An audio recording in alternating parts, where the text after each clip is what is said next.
সুপ্রিয় চাকরি প্রত্যাশী ভাই বন্ধুরা, সবাইকে জবফ্যাক্স চ্যানেলে স্বাগতম। আজ ২৬ এপ্রিল ২০২৪ অনুষ্ঠিত হয়েছে ৪৬তম বিসিএস পরীক্ষা। আর এই ভিডিওটিতে আপনাদের জন্য থাকছে ৪৬তম বিসিএস প্রিলিমিনারি পরীক্ষার বিজ্ঞান, পরিবেশ, তথ্য ও কম্পিউটার অংশের প্রশ্ন সমাধান। তাহলে চলুন দেখে নেওয়া যাক আজকের ভিডিও। প্রথমে থাকছে বিজ্ঞান অংশের সমাধান। নিচের কোনটি গ্রিন হাউস গ্যাস নয়? উত্তর হবে ঘ, নাইট্রিক অক্সাইড। জলীয় দ্রবণে পিএইচ এর সর্বোচ্চ মান কোনটি? উত্তর গ, ১৪। কোনটি অর্গানেলটি পর্দা দ্বারা আবিষ্কৃত থাকে না? উত্তর ক, রাইবোজোম। প্রাকৃতিক ইউরেনিয়াম শতকরা কত ভাগ U-238 আইসোটোপ থাকে? উত্তর খ, 99.3%।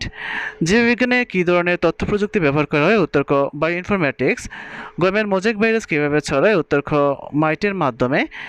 অ্যান্টিবডি তৈরি করে নিচের কোনটি? উত্তর গ, বি লিম্ফোসাইটে।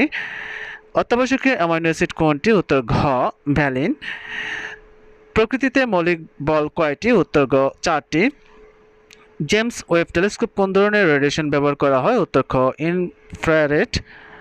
কোনটি আলোর প্রাথমিক রং হিসেবে বিবেচনা করা হয় না? উত্তর ঘ, হলুদ। রক্ত জমাট বাঁধার জন্য প্রয়োজনীয় ভিটামিন হলো? উত্তর ক, ভিটামিন কে। ফোটন শক্তি ই এর সমীকরণ হলো? উত্তর খ, Hc ল্যামডা। দ্বিপদ নামকরণের দ্বিতীয় নামটি নির্দেশ করে? উত্তর ক, প্রজাতি। ধাতব কার্বনেটের সাথে অ্যাসিডের বিক্রিয়া উৎপন্ন হয়? উত্তর ঘ, সবগুলো।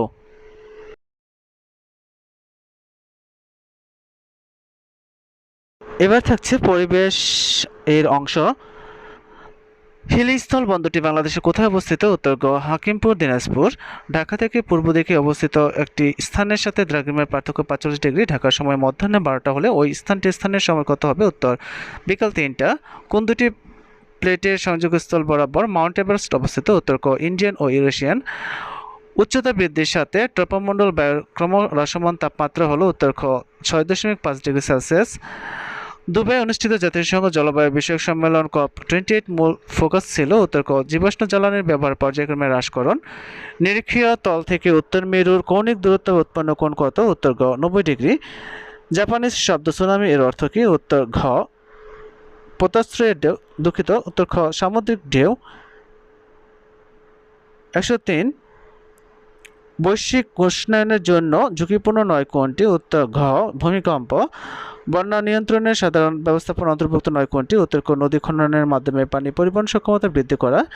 নিচের কোনটি কৃষি আবহাওয়াজনিত আপদ? উত্তর গ, সুনামি। এবার থাকছে কম্পিউটার ও তথ্য প্রযুক্তির সমাধান। উইন্ডোজ অপারেটিং সিস্টেম সম্পর্কিত নিম্নের কোন তথ্যটি সঠিক? উত্তর এ, এটি মাল্টিটাস্কিং অপারেটিং সিস্টেম। নিচের কোনটি কম্পিউটার মেমোরি হিসেবে দ্রুততম? উত্তর ডি, রেজিস্টার। নিচের কোনটি কম্পিউটার সিস্টেমের কার্যক্ষমতায় কোনো ভূমিকা রাখে না? উত্তর বি, সাইজ অফ রম। নিচের কোনটি অক্টাল সংখ্যা ২৪/৮ এর সঠিক বাইনারি রূপ? উত্তর হবে বি। ৫, একটি অপারেটিং সিস্টেম একজন ব্যক্তি বিভিন্ন সিম্বলস, আইকন অথবা ভিজুয়াল মেটাফোর এর মাধ্যমে কম্পিউটারের সাথে সংযোগ স্থাপনে ভূমিকা পালন করে। নিচের কোনটি এই শ্রেণীর কাজকে নির্দেশ করে? উত্তর বি, গ্রাফিক্যাল ইউজার ইন্টারফেস। ৬, নিচের কোন বিবৃতিটি কম্পাইলার সম্পর্কিত সঠিক? উত্তর সি, এটি একবারে পুরো প্রোগ্রাম অনুবাদ করে। নিচের কোনটি সোশ্যাল মিডিয়া প্ল্যাটফর্ম নয়? উত্তর ডি, গুগল। সেলুলার ডেটা নেটওয়ার্কের ক্ষেত্রে জিপিআরএস বলতে কী বোঝায়? উত্তর D, general packet radio service. বাহিরের আক্রমণ থেকে প্রাইভেট নেটওয়ার্ক রক্ষার্থে নিচের কোনটি ব্যবহৃত হয়? উত্তর ফায়ারওয়েল। নিচের কোনটি সার্চ ইঞ্জিন নয়? উত্তর ডি, সাফারি। ইন্টারনেট জগতে হাইপারলিঙ্কড ডকুমেন্টগুলোর কালেকশনকে কী বলে? উত্তর C, www।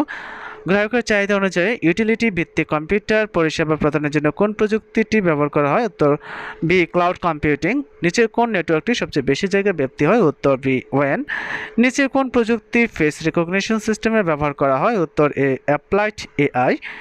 ১৫, network transmission rate বোঝাতে ব্যবহৃত এমবিপিএস এর পূর্ণরূপ কি? উত্তর বি, মেগাবিটস পার সেকেন্ড। এছাড়াও অন্যান্য অংশের সমাধান পেতে চ্যানেলটি সাবস্ক্রাইব করে বেল আইকন বাজিয়ে রাখুন। আর এরকম বিভিন্ন চাকরি পরীক্ষার প্রশ্ন সমাধান, চাকরি পরীক্ষা নিয়োগ বিজ্ঞপ্তি, প্রস্তুতি, চাকরি পরীক্ষার সময়সূচি ও ফলাফল জানতে চ্যানেলটি সাবস্ক্রাইব করে বেল আইকন বাজিয়ে রাখার অনুরোধ করছি, যাতে করে পরবর্তী ভিডিও আপলোড করার সাথে সাথে আপনারা নোটিফিকেশন পেয়ে যান। এছাড়াও চ্যানেলটি লাইক ও শেয়ার করার অনুরোধ রইল। ধন্যবাদ।